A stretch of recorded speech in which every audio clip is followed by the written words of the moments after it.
Hi, my name is Dr. Melissa Brechner. I'm a professor at SUNY Cobleskill, and today I'm going to show you how to start seed.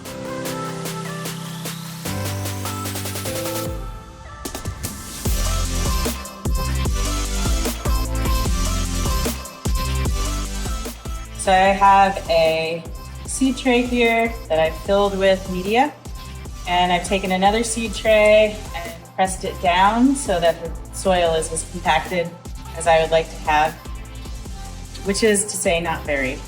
I use tweezers to put my seed, one seed in each cell. So we have one seed in each cell. Generally, the seed packet will tell you how deep to plant the seed. We're not going to rely on these marigolds to come back next year because they're annual plants, and so they complete their life cycle going from seed to seed in one season.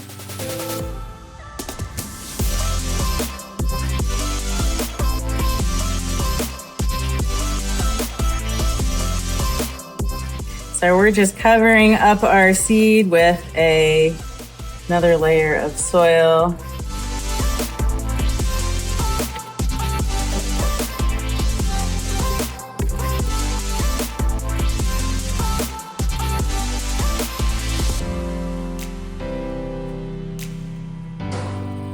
I can again use my empty one to just very, very gently firm the soil down. So marigolds are a fairly large seed, and I'm not too worried about the seed floating away, but it's really important when you water that you make it rain. So I'm not holding it very close and blasting the seed out.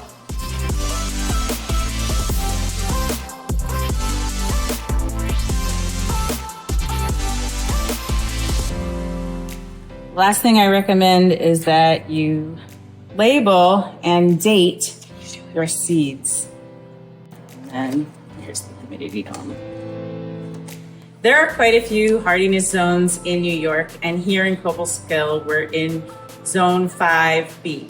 And in case you haven't been checking on your zone lately, they did redo the zones in the last few years. The USDA hardiness zones are really just relevant for perennial crops and biennial crops and woody plants like trees and shrubs, not annuals like marigold.